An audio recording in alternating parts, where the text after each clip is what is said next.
नमस्कार दोस्तों, मैं Parasnath live high study IAS में आपका स्वागत है। आज हम लोग राजा महेंद्र प्रताप सिंह राज्य विश्वविद्यालय अलीगढ़ के बीएड फोर्थ सेमेस्टर एग्जाम 2023-24 जो अप्रैल 2024 में एग्जाम होने जा रहा है, उसके लिए पेपर 402 अर्थात समावेशी विद्यालय का सृजन क्रिएटिंग एंड इंक्लूसिव स्कूल का यूनिट 3 पाठचर्या प्रारूप का प्रैक्टिस सेट 4 हल करेंगे। इसके टॉप 100 प्लस महत्वपूर्ण प्रश्न हल करेंगे। यहाँ से निश्चित रूप से एग्जाम में प्रश्नों के सेम टू सेम आने की संभावना है, इसलिए आप लोग वीडियो को पूरा देखिएगा। पहले यूनिट वाइज, उसके बाद फुल प्रैक्टिस सेट हल करेंगे। यह पेपर 40 अंक का होगा, 75 प्रश्न दिया रहेगा, 65 प्रश्न हल करना होगा आप लोगों को, अर्थात एक प्रश्न 0.615 अंक का होगा। समय 2 घंटे अर्थात 120 मिनट का होगा। इस पेपर में पास होने के लिए आप लोगों को कम से कम 16 अंक प्राप्त करना होगा, अर्थात 26 प्रश्न सही करना होगा। दोस्तों, प्रश्नों पर आएँ, लेकिन उससे पहले प्लीज़ आप लोग वीडियो को ज़्यादा से ज़्यादा शेयर कीजिए, जिससे सभी लोगों को लाभ हो सके। यदि आप लोग चैनल को सब्सक्राइब नहीं किए हैं तो चैनल को सब्सक्राइब कीजिए तथा वीडियो को लाइक और शेयर जरूर कीजिए, इससे मोटिवेशन मिलता है। आइए देखते हैं प्रश्नों को। पेपर 402 अर्थात समावेशी विद्यालय का सृजन क्रिएटिंग एंड इंक्लूसिव स्कूल, इसका यूनिट 3 पाठचर्या प्रारूप करिकुलम डिजाइन। आप लोग ध्यान रखना, डिस्क्रिप्शन में जाएंगे, वहाँ देखेंगे तो लिंक आप प्लेलिस्ट BD 402 दिया है, इस जगह पे आप क्लिक करेंगे, सारी वीडियो आपको क्रम से मिल जाएगी। और जस्ट इसके नीचे लिंक आप प्लेलिस्ट ऑल पेपर दिया है, वहाँ पर क्लिक करेंगे तो आपको 401 402 सारे पेपर की वीडियो क्रम से मिल जाएगी। तो ध्यान रखना, जो 401 है असेसमेंट फॉर लर्निंग थोड़ा सा टफ माना जाता है, तो उसके सारे प्रैक्टिस अच्छे हल कर चुके हैं, आप अच्छे से तैयार कर लिए, निश्चित रूप से वहाँ से 50 प्रश्न कम से कम आएगा।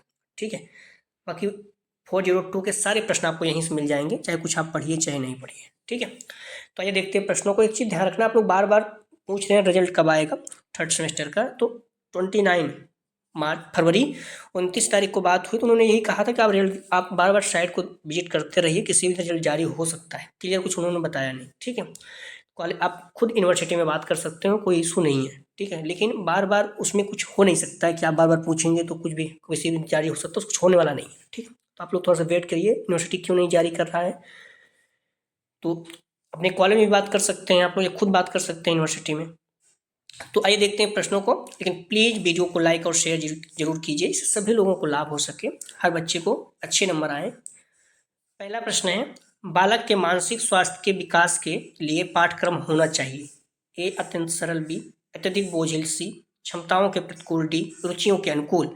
तो बालक के मानसिक स्वास्थ्य के विकास के लिए पाठ्यक्रम होना चाहिए, सही जवाब हो जाएगा डी रुचियों के अनुकूल। अगला प्रश्न है, विकलांग एवं अक्षम बालकों के लिए शैक्षिक प्रावधान है। ए विशेष कक्षा, बी विशेष अध्यापक, सी विशेष पाठ्यक्रम, डी उपयुक्त सभी। सही जवाब हो जाएगा 2 का ध्यान रखना, डी उपयुक्त सभी। अगला प्रश्न है, दृष्टिबाधित ज्ञान अर्जित करते हैं। ए श्रवण इंद्रिय से, बी स्पर्श इंद्रिय से, सी ए बी दोनों, डी में से कोई नहीं। तो दृष्टिबाधित ज्ञान अर्जित करते हैं, सही जवाब हो जाएगा, इसका ध्यान रखना, सी ए बी दोनों, श्रवण इंद्रिय से और स्पर्श इंद्रिय दोनों से। तो आप लोग प्रश्नों का जवाब जरूर दें, इससे क्या होगा, आप लोग बने रहेंगे साथ में और आपको प्रश्न याद होते रहेंगे। ठीक है, पूर्ण दृष्टिहीन बालक के लिए कौन सी शिक्षण प्रविधि उपयोगी है। ए ब्रेल पद्धति, बी विशिष्ट आवासीय स्कूल, सी विशिष्ट पाठ्यक्रम, डी उपयुक्त सभी। पूछ रहा है यहाँ पर पूर्ण दृष्टिहीन बालक, जो मतलब पूरी तरह से अंधे हैं जिन्हें बोला जाता है, तो उसमें ब्रेल पद्धति तो उन्हें लिए सहयोग है ही, मतलब हेल्पफुल है ही, सहयोग करती ही है, लेकिन विशिष्ट पाठ्यक्रम जो होता है इनके लिए अलग से वो भी सहयोग करता है। विशिष्ट आवासीय स्कूल वो भी आपको हेल्प करता है। सही जवाब हो जाएगा 4 का डी उपयुक्त सभी। ठीक है, अंधे बालकों को विशेष कक्षा में पढ़ाया जाता है, जिसे ब्रेल कक्षा कहा जाता है। ठीक है, ब्रेल कक्षाएं न्यू जर्सी में स्थित हैं। अगला प्रश्न है, भारत सरकार ने शिक्षा के राष्ट्रीय नीति को सरकारी प्रस्ताव के रूप में कब जारी किया। ये 24 जुलाई 1960, बी 23 जुलाई 1961, सी 20 जून 1968, डी 24 जुलाई 1968। तो भारत सरकार ने शिक्षा के राष्ट्रीय नीति को सरकारी या प्रस्ताव के रूप में कब जारी किया। सही जवाब हो जाएगा 5 का डी 24 जुलाई 1968। अगला प्रश्न है, निःशुल्क तथा अनिवार्य शिक्षा का प्रावधान संविधान की किस धारा में जोड़ा गया? ए धारा 46, बी धारा 40, डी सी धारा 45, डी धारा 26। निःशुल्क तथा अनिवार्य शिक्षा का प्रावधान संविधान की किस धारा में जोड़ा गया? मोस्ट इंपॉर्टेंट रखिए, हर साल पूछा जाता है।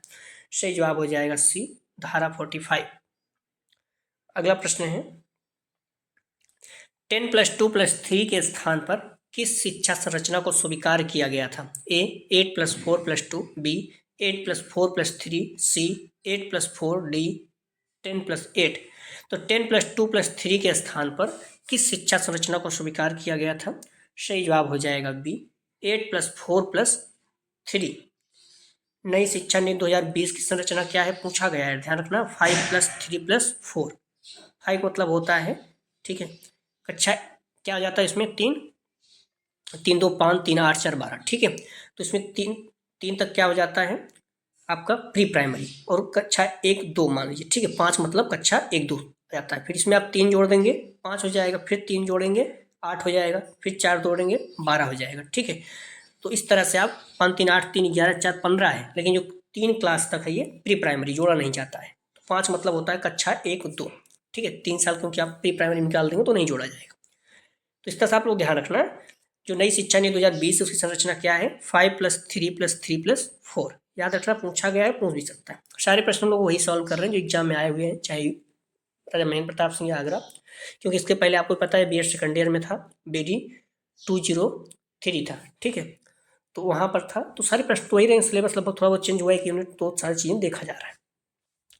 प्रश्न है अगला, राष्ट्रीय शिक्षा नीति 1986 बनाने की घोषणा किस सन में की गई थी? ए जनवरी 1985, बी जनवरी 1982, सी जनवरी 1980, डी जनवरी 1978। सही जवाब हो जाएगा 8 का ए जनवरी 1985। अगला प्रश्न है, राष्ट्रीय प्रौढ़ शिक्षा कार्यक्रम औपचारिक रूप से शुरू किया गया था? ए 2 अक्टूबर 1972, बी 2 सितंबर 1977, सी 2 अक्टूबर 1978, डी 2 अक्टूबर 1983। और राष्ट्रीय प्रौढ़ शिक्षा कार्यक्रम औपचारिक रूप से शुरू किया गया था, सही जवाब हो जाएगा 9 का सी 2 अक्टूबर 1978। गांधी जी के जन्म पर 2 अक्टूबर 1978 को राष्ट्रीय प्रौढ़ शिक्षा कार्यक्रम का शुभारंभ किया गया था। अगला प्रश्न है, राष्ट्रीय शिक्षा नीति 1986 को कितने खंडों में विभक्त किया गया? ए 10 खंडों, बी 12 खंडों, सी 13 खंड, डी 14 खंड। तो राष्ट्रीय शिक्षा नीति 1986 को कितने खंडों में विभक्त किया गया? सही जवाब हो जाएगा बी 12 खंडों में। महत्वपूर्ण है, पूछा गया है। अगला प्रश्न है, आप लोग ध्यान रखना, आपका रिजल्ट जो 3rd सेमेस्टर का है किसी भी दिन जारी हो सकता है। आप यूनिवर्सिटी में खुद भी बात कर सकते हैं, यूनिवर्सिटी वाले यही बोल रहे हैं कि आप विजिट करते रहिए साइट पे, ठीक है। कभी भी जारी हो सकता है, तो इसलिए आप लोग परेशान ना हो, बस इंतजार ही कर सकते हैं, क्योंकि जो भी समस्याएं हैं कुछ बोला नहीं जा सकता, इतना लेट नहीं करना चाहिए। तो प्रश्न है, लेकिन प्लीज़ आप लोग वीडियो को लाइक और शेयर कीजिए, कॉलेज ग्रुप या फिर जो भी आपके फ्रेंड हैं सभी को शेयर कीजिए, सभी लोगों को लाभ हो सके। क्योंकि आपको पता है जो राजा महेंद्र प्रताप यूनिवर्सिटी है 4 जिले में है, अलीगढ़, हाथरस, कासगंज, एटा, तो सीमित है ये सारी चीज़ें, तो इसलिए बच्चे कम हैं, तो थोड़ा सा व्यू कम आता है और मेहनत करना पड़ता है प्रश्नों को बनाने में। तो प्लीज़ आप लोग इतना हेल्प कीजिए। अगर आप 2 लोगों को भी शेयर कर रहे हैं तो फिर बहुत अच्छा हो जाएगा, ठीक है। 25,000 सब्सक्राइबर तो आप लोग पहुँचा ही दीजिए, क्योंकि लगभग 1400 सब्सक्राइबर और चाहिए, तो आप लोग बहुत नॉर्मल है। अगर आप लोग 2 लोगों को शेयर करते हैं तो हो जाएगा, ठीक है। तो प्लीज़ थोड़ा सा अच्छा लगता है, निश्चित रूप से आप लोगों को लाभ हो रहा है और आगे भी आपको बेनिफिट होगा। तो जो आप जिस कॉलेज में पढ़ते हैं अपने जूनियर को जाकर भी इस चैनल के बारे में बताइए। बी एड सेकंड ईयर के जो बी एड फर्स्ट ईयर का सेकंड सेमेस्टर था वो सारे प्रैक्टिस सेट पड़े हुए हैं, हमने टेलीग्राम पर भी डाल दिया है, पूरा एकदम प्ले लिस्ट में है, ठीक है। आप जाकर प्ले लिस्ट में भी देख सकते हैं, फिर पूरा क्रम से जो भी पेपर है, ठीक है। तो सारे पेपर प्रैक्टिस सेट आप लोग बोल दीजिए अपने जूनियर को सॉल्व करते रहें, और ऑब्जेक्टिव ही पेपर होंगे उनके, ठीक है। तो प्रश्न है, कम अपंग बालकों को विशेष शिक्षा की नहीं अपितु समाकलित व मुख्य धारा की आवश्यकता है? किस सन में इस बात पर बल दिया गया? सही जवाब हो जाएगा 11 का ए 1970 में। अगला प्रश्न है, शिक्षा का अधिकार अधिनियम 2009 लागू नहीं होता है? ए निःशक्त बच्चों पर, बी 614 आयु वर्ग के बच्चों पर, सी 14 से 18 आयु वर्ष के आयु के बच्चों पर, डी बच्चों की नियमित उपस्थिति। शिक्षा का अधिकार अधिनियम 2009 लागू नहीं होता, सही जवाब हो जाएगा सी 14 से 18 वर्ष के आयु के बच्चे। अगला प्रश्न है, समावेशी शिक्षा नीति 2006 के अंतर्गत बाधितों हेतु चालू योजना में कितने शिक्षकों का अनुकूलन होना चाहिए? ए 2000 से 3000, बी 3000 से 4000, सी 1000 से 2000, डी 2000 से 2500। सही जवाब हो जाएगा, ध्यान रखना। समावेशी शिक्षा नीति 2006 के अंतर्गत बाधितों हेतु चालू योजना में कितने शिक्षकों का अनुकूलन होना चाहिए? सही जवाब हो जाएगा बी, 3000 से 4000 का। क्रियान्वयन के प्रारूप अर्थात POA 1991-92 ने यह विश्लेषण किया कि अनेक विशिष्ट बालक समन्वित शिक्षा योजना से लाभ उठा रहे हैं। यह संख्या 3000 लगभग 30,000 थी। ठीक है, यहाँ 3000 होना चाहिए, 30,000 कैसे रहेगी? अगला प्रश्न है, प्रोग्राम 13 का सही जवाब हो जाएगा, ध्यान रखना बी है, 3000 से 4000 का। ठीक है, चालू योजना का कितने शिक्षकों का अनुकूलन होना चाहिए? और जो ये है ये भी ठीक है। ठीक है, सिर्फ विशिष्ट बालक समन्वित योजना का लाभ उठा 30,000 सही है। ठीक है, यह संख्या 30,000 होगी भी। अगला प्रश्न है, प्रोग्राम ऑफ एक्शन POA 1992 ने अपंग बालकों की शिक्षा हेतु कौन से कदम सुझाए? ए, विशेष विद्यालयों की स्थापना करना। बी, व्यवसायिक प्रशिक्षण केंद्र खोलना। सी, अध्यापकों को विशेष प्रशिक्षण देना। डी, उपयुक्त सभी। सही जवाब हो जाएगा डी, उपयुक्त सभी। अगला प्रश्न है, गैर सरकारी संगठन जो अभावग्रस्त बालकों के लिए योजना बनाते हैं इन्हें कहते हैं। सही जवाब हो जाएगा 15 का, ध्यान रखना डी, NGO। अगला प्रश्न है, निःशुल्क एवं अनिवार्य शिक्षा संबंधित है। ए, अनुच्छेद 21 का। बी, अनुच्छेद 21 सी, अनुच्छेद 22। डी, अनुच्छेद 23 का। सही जवाब हो जाएगा 16 का, ए, अनुच्छेद 21 का। अगला प्रश्न है, विकलांग व्यक्तियों के लिए राष्ट्रीय नीति कब पारित हुई? ए, 10 जनवरी 2002। बी, 10 जनवरी 2006। सी, 8 जनवरी 2008। डी, 2 फरवरी 2010। तो विकलांग व्यक्तियों के लिए राष्ट्रीय शिक्षा नीति कब पारित हुई? सही जवाब हो जाएगा बी, 10 जनवरी 2006। अगला प्रश्न है, समावेशी शिक्षा पर विचार प्रस्तुत किए। ए, राष्ट्रीय शिक्षा नीति 1986 में। बी, कोठारी आयोग ने। सी, ए, बी दोनों। डी, इनमें से कोई नहीं। सही जवाब हो जाएगा सी, ए, बी दोनों। राष्ट्रीय शिक्षा नीति 1986 और कोठारी आयोग दोनों ने। आप लोग ध्यान रखना, साथ साथ प्रैक्टिस सेट हल करते चलिए, प्रश्नों को सारे आप याद करते चलिए। ठीक है, आप सोचेंगे 10 दिन पढ़ेंगे तो फिर उसमें वही होता है कि आपको उतने अच्छे अंक नहीं आते हैं। अभी टाइम में कुछ करना नहीं है, आप प्रैक्टिस सेट हल करते जाइए। 2 बजे ही हम लोग हल करेंगे। ठीक है, तो 2 बजे आप आ जाया करिए। अगर नहीं आ पाते हैं बाद में ही देख लिया करिए, लेकिन प्रश्नों को 1 बार 2 बार 3 बार जितनी बार हो सके प्रश्नों को याद कर लीजिए। ठीक है, सारे प्रश्न आएंगे। BD 402, इस पॉइंट को ध्यान रखना, BD 402 अर्थात समावेशी विद्यालय का सृजन या क्रिएटिंग एन इंक्लूसिव स्कूल का, इसमें सारे प्रश्न लगभग अपने प्रैक्टिस सेट से मिल जाएंगे। लेकिन 401 जो है उसमें लगभग 50 प्रश्न मान चलिए कि उसमें थोड़ा से प्रश्न हर साल घुमा कर पूछता है। ठीक है, प्रश्न है, आचार्य राममूर्ति कमेटी का गठन किस वर्ष में किया गया था? ए, 7 मई 1990। बी, 5 मई 1987। सी, 7 मई 1988। डी, 7 मई 1991। सही जवाब हो जाएगा 19 का, ध्यान रखना ए, 7 मई 1990 का। तो आप लोग बुक लिए हैं तो ठीक है, अगर कुछ भी नहीं लिए तो कोई दिक्कत नहीं है। सिर्फ और सिर्फ सारे प्रश्नों को जितना ज़्यादा उसे रट लीजिए। अगर आप अभी रट रहे हैं, अभी टाइम है, फिर अब आपको प्रेशर भी नहीं है, सारे प्रश्न याद हो जाएगा। ठीक है, कुछ नहीं करना है, कहीं भी आते जाते हैं तब भी याद रखते हैं, खाना भोजन कर रहे हैं या फिर बना रहे हैं, जो भी चीज़ें हैं ब्लूटूथ लगाइए, फिर ईयरफोन लगा कर सुनते रहिए, याद हो जाएगा धीरे धीरे। ठीक है, तो प्लीज़ वीडियो को शेयर और लाइक जरूर किया करें आप लोग, निश्चित रूप से आप लोगों को लाभ हो रहा होगा। प्रश्न है, कोठारी कमीशन ने बाधित बालकों के समावेशी शिक्षा हेतु कौन कौन सी घटनाएं बताई हैं? ए, शिक्षा हेतु व्यय में कमी होना। बी, बाधित सामान्य वालों को एक दूसरे को समझने में कठिनाई होना द्वारा बाधित व सामान्य वालों को द्वारा एक दूसरे को समझने में कठिनाई होना।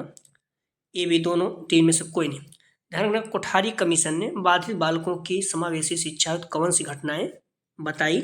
सही जवाब हो जाएगा 20 का, ध्यान रखना आप लोग सी, ए, बी दोनों है। शिक्षा हेतु व्यय में कमी, बाधित व सामान्य बालकों द्वारा एक दूसरे को समझने में कठिनाई होना। ठीक है, सही जवाब हो जाएगा, ध्यान रखना सी। अगला प्रश्न है, जनार्दन कमेटी ने किस सन में अपनी रिपोर्ट दी? ए, 1993। बी, 1994। सी, 1942। डी, 1946। सही जवाब हो जाएगा ए, 1993। अगला प्रश्न है, भारतीय पुनर्वास परिषद की स्थापना किस वर्ष हुई थी? ए, 1995। बी, 1993। सी, 1994। डी, 1992। सही जवाब हो जाएगा बी, 1993 में। अगला प्रश्न है, उत्तर प्रदेश सरकार द्वारा किस वर्ष विकलांग कल्याण विभाग की स्वतंत्र रूप से स्थापना की गई? ए अगस्त 1994, बी अगस्त 1995, सी अगस्त 1993, डी अगस्त 1991। सही जवाब हो जाएगा 23 का बी, अगस्त 1995। अगला प्रश्न है, अधिकार संरक्षण एवं पूर्ण भागीदारी अधिनियम किस वर्ष लागू किया गया? सही जवाब हो जाएगा 24 का ध्यान रखना, ए 1995 में। अगला प्रश्न है, राष्ट्रीय शिक्षा नीति 1986 के किस अनुच्छेद में विशिष्ट शिक्षा के प्रावधानों का वर्णन किया गया है? ए अनुच्छेद 59, बी अनुच्छेद 49, सी अनुच्छेद 35, डी अनुच्छेद 41। राष्ट्रीय शिक्षा नीति 1986 के किस अनुच्छेद में विशिष्ट शिक्षा के प्रावधान का वर्णन किया गया है? तो महत्वपूर्ण है, ध्यान रखना, बी अनुच्छेद 49। अगला प्रश्न है, राष्ट्रीय दृष्टिबाधित संस्थान NIVH स्थित है, अर्थात कहाँ पर स्थित है? ए शिमला, बी कोलकाता, सी देहरादून, डी दिल्ली। सही जवाब हो जाएगा 26 का सी, देहरादून में। अगला प्रश्न है, राष्ट्रीय अपंग विकलांग संस्थान स्थित है? ए फैजाबाद, बी मुंबई, सी हैदराबाद, डी मुरादाबाद। सही जवाब हो जाएगा 27 का ध्यान रखना, बी मुंबई में। अगला प्रश्न है, राष्ट्रीय श्रवण विकलांग संस्थान स्थित है? ए फैजाबाद, बी मुंबई में, सी हैदराबाद, डी मुरादाबाद में। सही जवाब हो जाएगा 28 का बी, मुंबई में।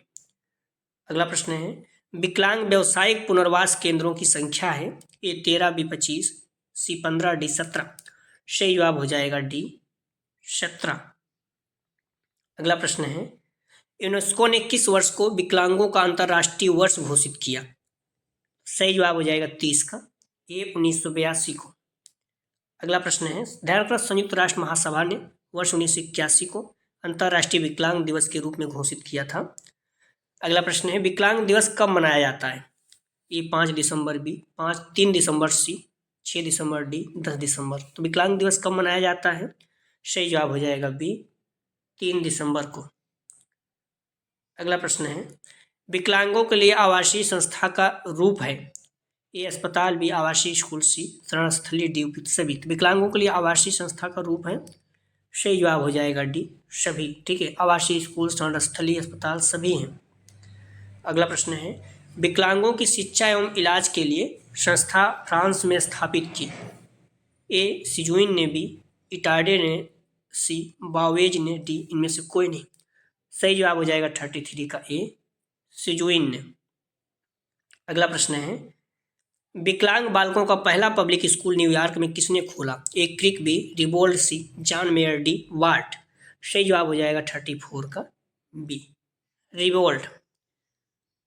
अगला प्रश्न है, विकलांग बालकों का पहला पब्लिक स्कूल रिबोल्ड ने न्यूयॉर्क में 1834 में खोला था। अगला प्रश्न है, ध्यान रखना आप लोग, न्यूयॉर्क हाउस ऑफ रिफ्यूजी की स्थापना की गई?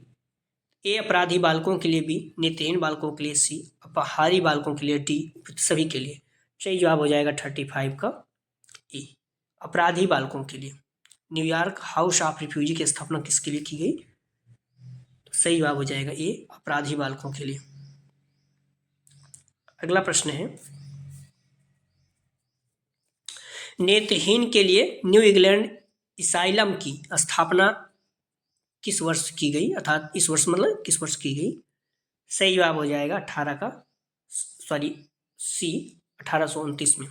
तो नेत्रहीनों के लिए न्यू इंग्लैंड इसाइलम की स्थापना किस वर्ष की गई? तो 1829 में। सी सही जवाब है। अगला प्रश्न है, सिजुइन की पुस्तक idiocy and its treatment by psychological method किस वर्ष प्रकाशित हुई? ए 1836 में, बी 1846 में, सी 1931 में, डी 1854 में। सही जवाब हो जाएगा 37 का बी, 1846 में। आप लोग किसी प्रश्न संदेह तो कमेंट सेक्शन में बता सकते हैं। ठीक है, प्रश्न संख्या जरूर डालें, पुनः चेक किया जाएगा। अगला प्रश्न है, विकलांग बालकों के लिए आवासीय स्कूल खोलने का आरंभ हुआ? सही जवाब हो जाएगा 38 का, ध्यान रखना, 1960 के दशक में विकलांग बालकों के लिए आवासीय स्कूल खोलने का आरंभ हुआ 1960 के दशक में। अगला प्रश्न है, मानसिक विकलांग बालकों के लिए अमेरिका में अमेरिकन एसोसिएशन ऑफ इंस्ट्रक्शन की स्थापना किस वर्ष की गई? ए 1876, बी 1966, सी 1870 में, डी 1881 में। सही जवाब हो जाएगा 39 का बी 1966 में। अगला प्रश्न है, अमेरिका में विकलांग बालकों के लिए चिल्ड्रन ब्यूरो की स्थापना हुई। तो अमेरिका में विकलांग बालकों के लिए चिल्ड्रन ब्यूरो की स्थापना हुई। ए 1880 में, बी 1912 में, सी 1934 में, डी 1910 में। सही जवाब हो जाएगा 40 का बी 1912 में। अगला प्रश्न है, अमेरिका में national association of retired children की स्थापना की गई। ए 1950 में, बी 1944 में, सी 1956 में, डी 1980 में। सही जवाब हो जाएगा 41 का ए 1950 में। अगला प्रश्न है, मस्तिष्क लकवा की शिक्षा की दिशा में किस सन में कार्य किया गया? ए 1973 में, बी 1972 में, सी 1974 में, डी 1971 में। सही जवाब हो जाएगा ए 1973 में। अगला प्रश्न है, कौन सी संस्था चक्षु विकलांगों के लिए कार्य कराने वाली व्यक्तिगत और सामाजिक संस्थाओं के क्रियाकलापों को समन्वित करती है? सही जवाब हो जाएगा 43 का A National Association for the blind.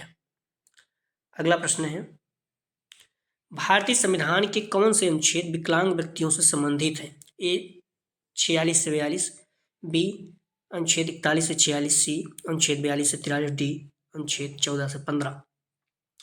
भारतीय संविधान के कौन से अनुच्छेद विकलांग व्यक्तियों से संबंधित है? सही जवाब हो जाएगा 44 का, ध्यान रखना, बी अनुच्छेद 41 से 46। रेल मंत्रालय विविध प्रकार के विकलांग व्यक्तियों को 15 से 75% किराए में छूट देता है और अंधे व्यक्तियों को किराए में 100% छूट देता है। इस पॉइंट को थोड़ा सा ध्यान रखिएगा। राष्ट्रीय पुनर्वास तथा अनुसंधान संस्थान कहाँ है? ए देहरादून, बी कटक, सी सिकंदराबाद, डी कोलकाता। सही जवाब हो जाएगा 45 का बी कटक। अगला प्रश्न है, राष्ट्रीय ऑर्थोपेडिक विकलांग संस्थान कहाँ स्थित है? ए देहरादून, बी कटक, सी मुंबई, डी कोलकाता। तो राष्ट्रीय ऑर्थोपेडिक विकलांग संस्थान कहाँ स्थित है? सही जवाब हो जाएगा डी कोलकाता। अगला प्रश्न है, राष्ट्रीय बहुविकलांग सशक्तिकरण संस्थान कहाँ है? ए कटक, बी चेन्नई, सी देहरादून, डी मुंबई। सही जवाब हो जाएगा 47 का बी चेन्नई। आप लोग ध्यान रखना, जो आगरा यूनिवर्सिटी के बच्चे हैं बीएड सेकेंड ईयर एग्जाम देंगे उनके लिए BT 203 पेपर है ये, तो उनके लिए भी महत्वपूर्ण है, आप लोग भी देख सकते हैं, ठीक है। और जो बच्चे री एग्जाम देने जा रहे होंगे BT 203 का, उनके लिए भी महत्वपूर्ण है, तो आगरा यूनिवर्सिटी वाले बच्चे भी देख सकते हैं। प्रश्न है, मंडली मनोविज्ञान केंद्र कहाँ स्थित है? ए आगरा, बी कानपुर, सी लखनऊ, डी उपयुक्त सभी। तो मंडली मनोविज्ञान केंद्र कहाँ स्थित है? सही जवाब हो जाएगा, ध्यान रखना, 48 का डी उपयुक्त सभी। अगला प्रश्न है, उत्तर प्रदेश बेसिक शिक्षा अधिनियम अस्तित्व में आया? सही जवाब हो जाएगा 49 का ए सन 1972 में, 17 अगस्त 1972 में। अगला प्रश्न है, EC का पूरा नाम क्या है? ए विशिष्ट बच्चों को शिक्षा विद्यालय, बी विशिष्ट बच्चों के शिक्षा केंद्र, सी ए बी दोनों, डी इनमें से कोई नहीं। सही जवाब हो जाएगा 50 का बी। ध्यान रखना, EC का पूरा नाम क्या है? सही जवाब हो जाएगा 50 का बी विशिष्ट बच्चों के शिक्षा केंद्र, ठीक है। अगला प्रश्न ध्यान रखना, EC का फुल फॉर्म है early childhood education centre, early childhood education centre. अगला प्रश्न है, निःशक्त जनों के अधिकारों पर घोषणा पत्र संयुक्त राष्ट्र संघ द्वारा कब स्वीकृत किया गया? सही जवाब हो जाएगा 51 का बी 9 दिसंबर 1975 को। प्लीज़ आप लोग वीडियो को लाइक और शेयर जरूर करें, जिससे सभी लोगों को लाभ हो सके, और खुद भी जितना जल्दी हो सके सारे प्रैक्टिस सेट को अच्छे से 2 बार 4 बार जितनी बार हो सके देख लीजिए। इससे क्या तैयार रहेगा तो आपके लिए अच्छा रहेगा। और मैं विश्वास दिलाता हूँ, अभी से अगर आप पढ़ रहे हैं 90+ आपके बन जाएंगे, ठीक है, अगर आप पढ़ेंगे तो। ऐसा नहीं कि 2 प्रश्न देख के चले जाइए बाद में देखिए, पूरे प्रश्नों को 2 बार 3 बार 4 बार देखिए, ठीक है। कुछ करना नहीं है, कहीं आते जाते हैं फिर बैठे हैं तो आप देखते रहिए, सारे प्रश्न आपको याद हो जाएंगे। तो पहली बार अंतर्राष्ट्रीय विकलांग दिवस मनाया गया, सही जवाब हो जाएगा, ध्यान रखना ये 3 दिसंबर 1992। उसके बाद से 3 दिसंबर को विकलांग दिवस मनाया जाता है। अगला प्रश्न है,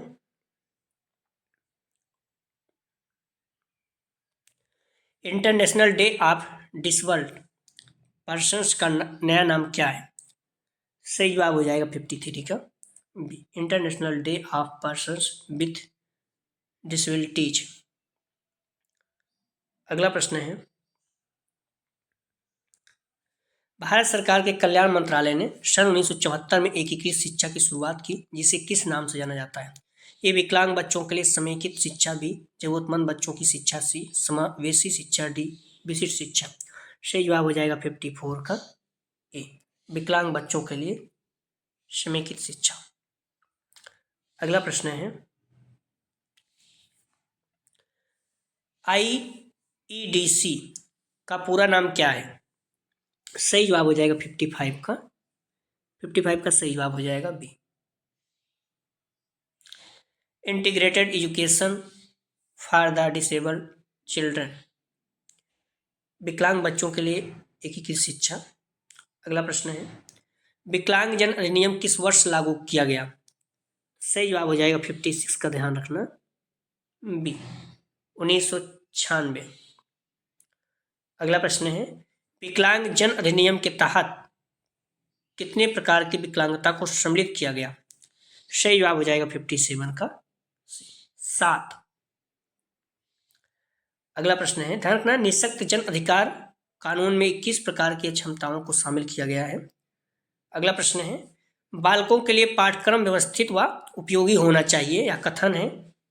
सही जवाब हो जाएगा 58 का ए, किर्क का। अगला प्रश्न है, प्रतिभाशाली बालकों हेतु किस प्रकार का पाठ्यक्रम होना चाहिए? ए विस्तृत, बी समृद्ध, सी ए बी दोनों, डी में से कोई नहीं। सही जवाब हो जाएगा सी, ए बी दोनों। अगला प्रश्न है, विशिष्ट शिक्षा हेतु विभिन्न औपचारिक संस्थाएं कौन सी हो सकती हैं? ए लाइब्रेरी, बी ऐतिहासिक दार्शनिक स्थल, सी शिक्षा भ्रमण व रेडियो, डी उपयुक्त सभी। सही जवाब हो जाएगा 60 का डी, उपयुक्त सभी। अगला प्रश्न है, विशिष्ट बालकों को दी जाने वाली शिक्षा में 3 Rs का क्या तात्पर्य है? A reading, B writing, C arithmetic, D उपयुक्त सभी। तो विशिष्ट बालकों को दी जाने वाली शिक्षा में 3 Rs का क्या तात्पर्य है? सही जवाब हो जाएगा 61 का डी, उपयुक्त सभी, रीडिंग, राइटिंग, अर्थमेटिक। ध्यान रखना, प्रश्न पूछा गया है फर्स्ट सेमेस्टर में भी, तो फिर प्रश्न पूछ सकता है, ठीक है, अगर आपके सिलेबस में है तो। राजा महेंद्र प्रताप तरफ से ही पूछा गया है।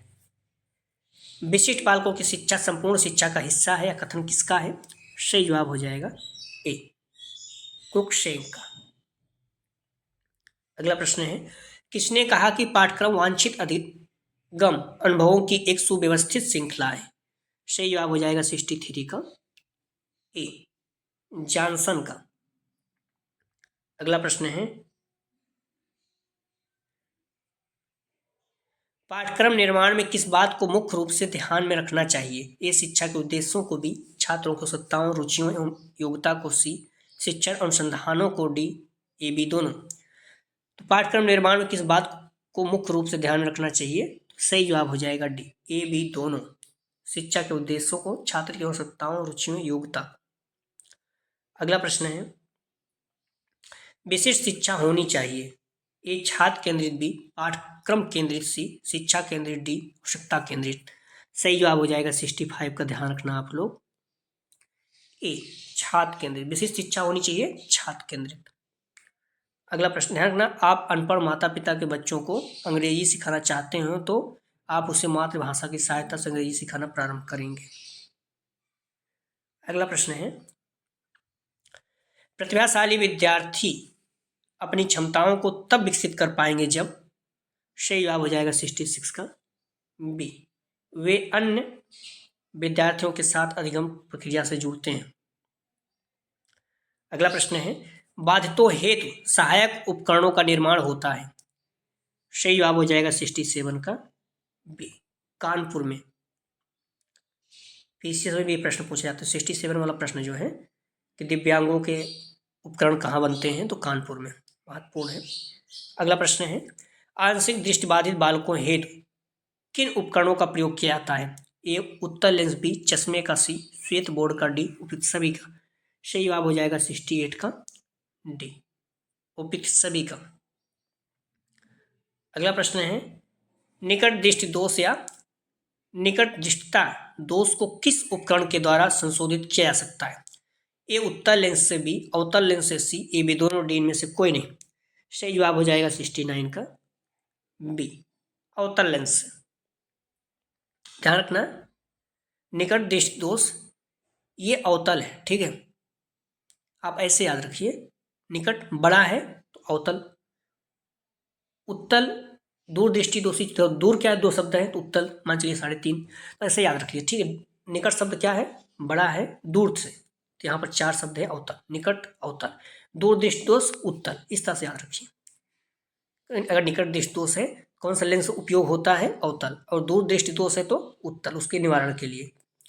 दीर्घ दृष्टि दोष या दूर दृष्टि दोष को ठीक करने के लिए उत्तल लेंस किया जाता है, ठीक है। अगर निकट है तो अवतल, जरा दृष्टि दोष को ठीक करने के लिए अभिसारी लेंस का प्रयोग किया जाता है। तो तीनों आप याद रखिए।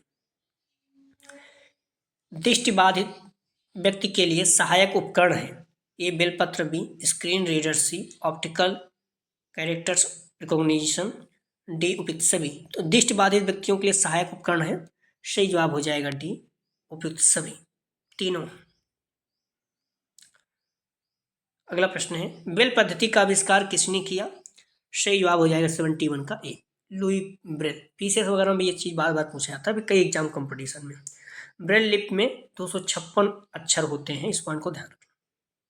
अगला प्रश्न है ब्रेल लिप का आविष्कार कब हुआ? सही जवाब हो जाएगा 72 का बी, 1824 में। अगला प्रश्न है ब्रेल लिपि का आविष्कार, ध्यान रखना, 1825 में हुआ था। ब्रेल लिप 6 डॉट पर आधारित है, आधुनिक ब्रेल लिप 8 डॉट पे है। इन डॉट को याद रखना, ठीक है। ब्रेल लिप किस डॉट पर आधारित है? 6, और आधुनिक वाला 8 पे। आधुनिक मतलब जो अभी प्रेजेंट टाइम में है या नया है, पुराना पहले था 6 था। यूनिकोड मानक में ब्रेल पद्धति को कब शामिल किया गया? सही जवाब हो जाएगा 1999। यूनिकोड मानक में ब्रेल को 1999 सितंबर में शामिल किया गया। ब्रेल पैटर्न के यूनिकोड U+28 से लेकर U+28 या 5 तक, ठीक है। और भारतीय ब्रेल इसमें U+28 से लेकर U+283 283F तक उपयोग करती है, ठीक है। अगला प्रश्न है कम दृष्टि के अभिगमकर्ता किन उपकरणों का प्रयोग करते हैं? ए अवतल लेंस का, बी हस्तावर्धक का, सी ए बी दोनों, डी इनमें से कोई नहीं। कम दृष्टि के अधिगमकर्ता किन उपकरणों का प्रयोग करते हैं? सही जवाब हो जाएगा 74 का ए बी दोनों। अगला प्रश्न है दृष्टि बाधितों हेतु किसका प्रयोग किया जाता है? ए ब्रेल शीट, बी बेलर का, सी बेल स्टेल का, डी उपयुक्त सभी का। तो दृष्टि बाधितों हेतु किसका उपयोग किया जाता है? सही जवाब हो जाएगा डी, उपयुक्त सभी का। लगभग 117 प्रश्न है, प्रश्नों को आप सभी देखिएगा।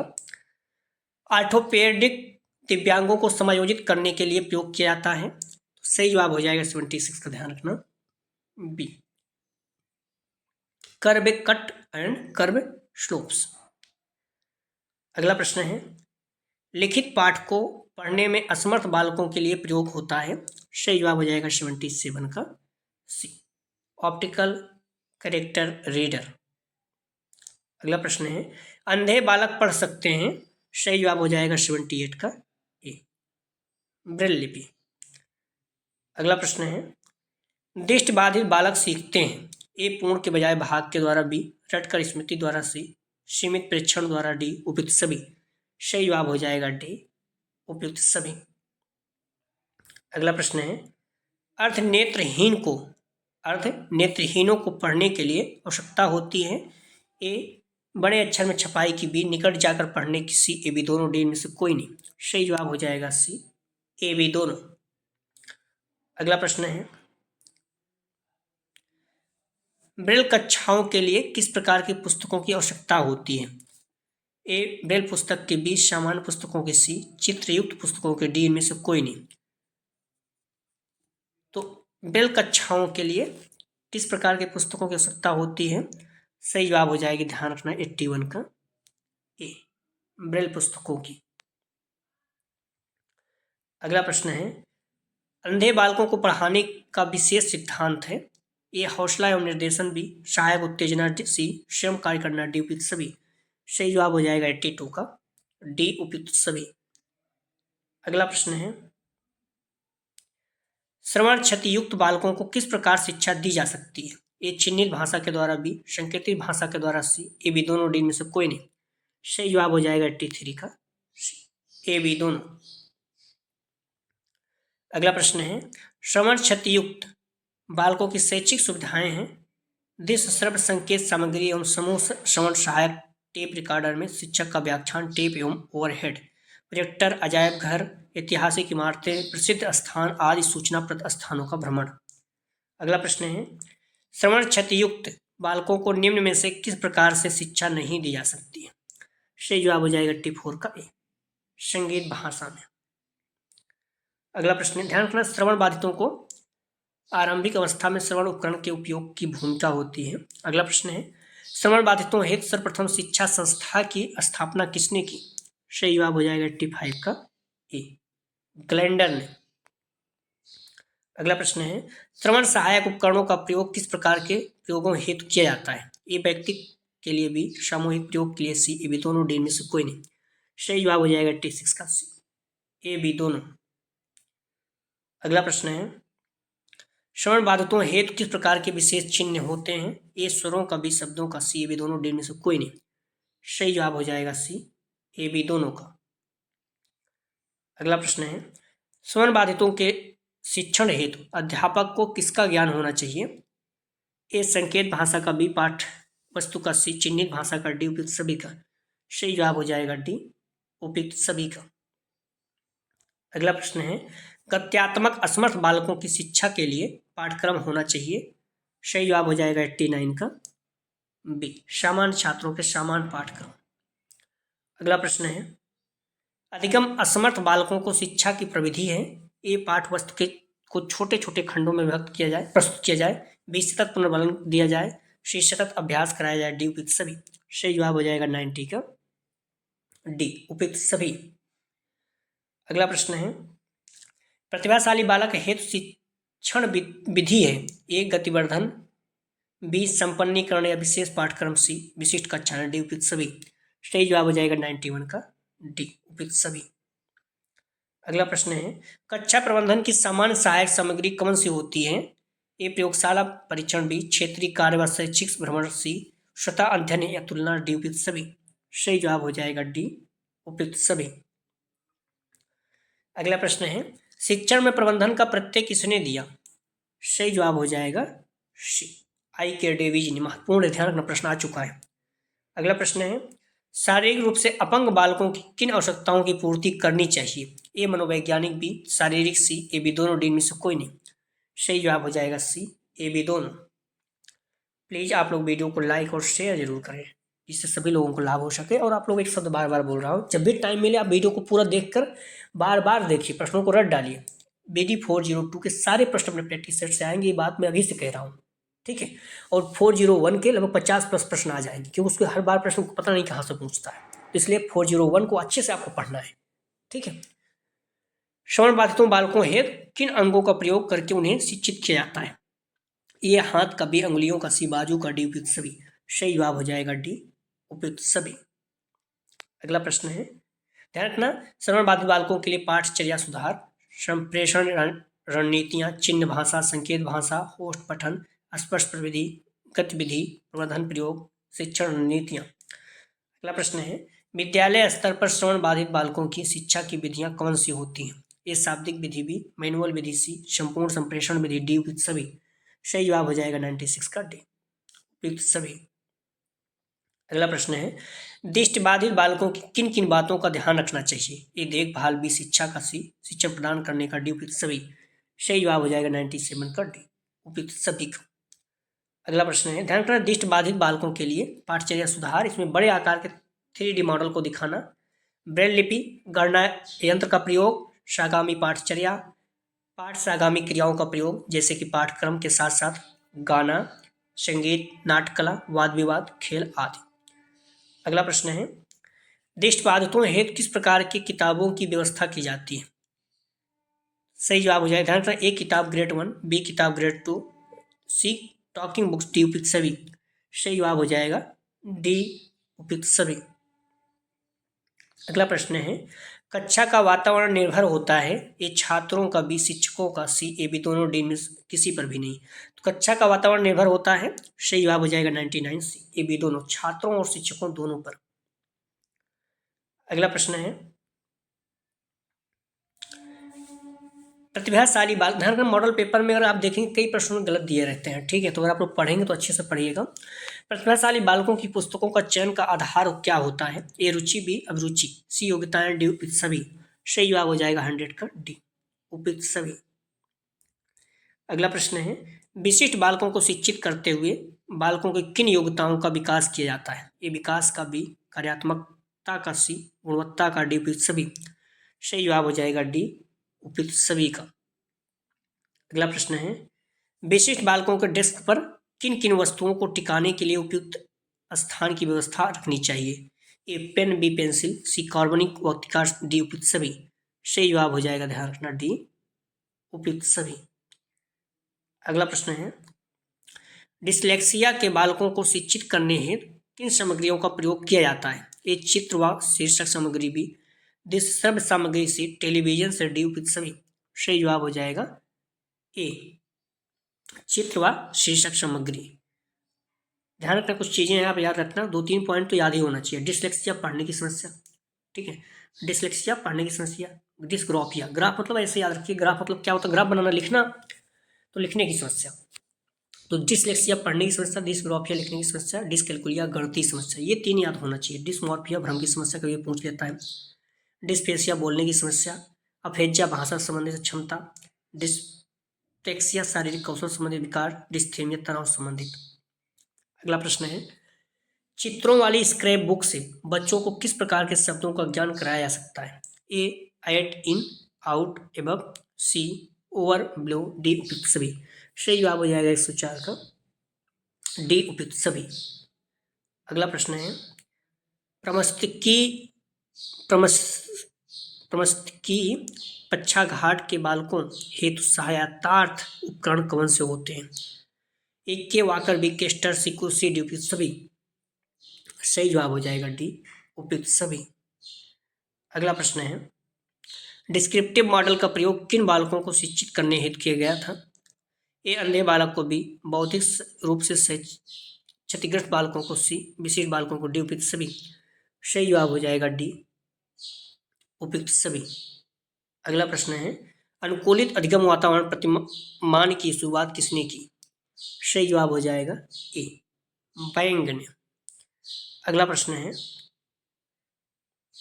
व्यक्तिगत जिम्मेदारी को सफल बनाने हेतु अध्यापक कौन कौन से ढंग अपना सकते हैं? ए समूह का आकार छोटा रखना, ए समूह का आकार छोटा रखना, बी विशिष्ट बालकों की पहचान करना, सी व्यक्तिगत उत्तरदायित्व को प्रोत्साहित करना, डी उपयुक्त सभी। सही जवाब हो जाएगा डी उपयुक्त सभी। अगला प्रश्न है, रिसोर्स रूम किससे सुसज्जित होना चाहिए? ए स्टाफ से, बी छात्रों से, सी ए बी दोनों, डी में से कोई नहीं। सही जवाब हो जाएगा सी ए बी दोनों से, स्टाफ और छात्रों दोनों से। अगला प्रश्न है, अध्यापक के मुख्य उत्तरदायित्व कौन कौन से होते हैं? ए कक्षा का प्रबंधन करना, बी अनुदेशनों का प्रयोग करना, सी ए बी दोनों, डी में से कोई नहीं। सही जवाब हो जाएगा सी ए बी दोनों। प्रतिभाशाली विद्यार्थियों के लिए शिक्षक को अनुकूलन करना चाहिए, जैसे शिक्षार्थी में बदलाव आता है। अगला प्रश्न है, विकलांग एवं अक्षम बालकों के लिए शैक्षिक प्रावधान है? ए विशेष कक्षा, बी विशेष अध्यापक, सी विशेष पाठ्यक्रम, डी उपयुक्त सभी। सही जवाब हो जाएगा डी उपयुक्त सभी। अगला प्रश्न है, विशिष्ट बालकों को शिक्षा देने हो तो अपनाने वाली प्रणाली है। ए प्रभावित उपयुक्त शिक्षा। बी संबंधित पाठ्यक्रम। सी विशिष्ट विद्यालय कक्षाएं डी उपयुक्त सभी। सही जवाब हो जाएगा डी उपयुक्त सभी। अगला प्रश्न है, निम्नलिखित में से किन विद्यार्थियों को अध्यापक के ध्यान की आवश्यकता है? ए अंतर्मुखी। बी मंदबुद्धि बालक। सी प्रतिभाशाली। डी उपयुक्त सभी। सही जवाब हो जाएगा डी उपयुक्त सभी। अगला प्रश्न है, निम्नलिखित में से कौन सी विधि विशेष आवश्यकता वाले बालकों के अध्ययन में सहायता करती है? सही जवाब हो जाएगा केस स्टडी मेथड। अगला प्रश्न है, विशिष्ट बालकों की शिक्षा है तो एक शिक्षक को ध्यान रखना चाहिए। सही जवाब हो जाएगा सी व्यक्तिगत आवश्यकताओं पर। प्रतिभाशाली, ध्यान रखना प्रतिभाशाली शिक्षक अपसारी चिंतक होते हैं। वंचित वर्ग के पृष्ठभूमि के बच्चों को शिक्षा प्रदान करने के लिए शिक्षक को चाहिए कि उनके बारे में अधिक जानकारी जुटाने का प्रयास करें और उन्हें कक्षा में होने वाली चर्चा में शामिल करें।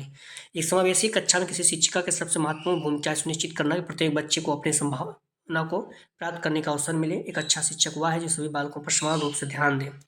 अगला प्रश्न है, बच्चे को अपने अध्ययन में प्रयास करने हेतु प्रोत्साहित करने के लिए शिक्षकों की आवश्यकता है। सही जवाब हो जाएगा सी बच्चों को प्रेरित करने की।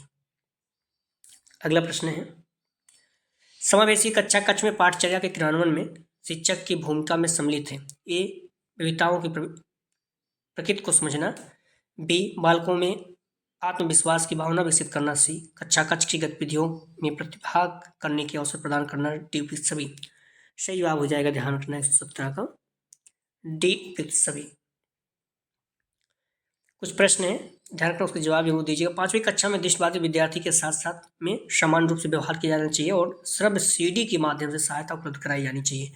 वाक्य बाधित बच्चों का विकास किया जा सकता है उनको सही ध्वनि के उच्चारण के लिए सहायता करके। दिव्यांग विद्यार्थियों के समुचित विकास के लिए उन्हें सामान्य विद्यार्थियों के साथ ही विशेष ध्यान देते हुए शिक्षा प्रदान करनी चाहिए। कुछ प्रश्न का जवाब आप लोग जरूर दीजिएगा कमेंट सेक्शन में। नहीं मालूम होगा पिछली वीडियो में देख लीजिएगा, आपको निश्चित रूप से उत्तर पता चल जाएगा। तो आप लोग ध्यान कर प्रश्नों को अच्छे से समझ के जवाब जरूर दिया करें। इसका एग्जाम में आने की संभावना रहती है, ठीक है, या फिर आया हुआ रहता है प्रश्न, तो महत्वपूर्ण रहता है। तो आप लोगों से ये भी निवेदन है, प्लीज़ वीडियो को लाइक और शेयर कीजिए, कॉलेज ग्रुप फ्रेंड जो भी आपके हैं, और साथ ही साथ आप लोग इतना करिए जल्दी से मैक्सिमम लोगों को शेयर कीजिए। 2-2 3-3 लोग शेयर करते हैं तब भी आपको पता ही होगा, जल्दी से सब्सक्राइबर अपने बढ़ जाएंगे। 25,000 तो पहुँचाइए, थोड़ा अच्छा लगे। प्रश्न है, समावेशी शिक्षा मानती है कि हमें के अनुरूप बदलना है।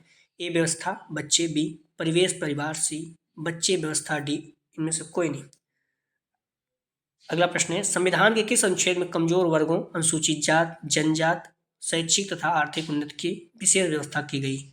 ए अनुच्छेद 30। बी अनुच्छेद 20। सी अनुच्छेद 46। डी अनुच्छेद 45।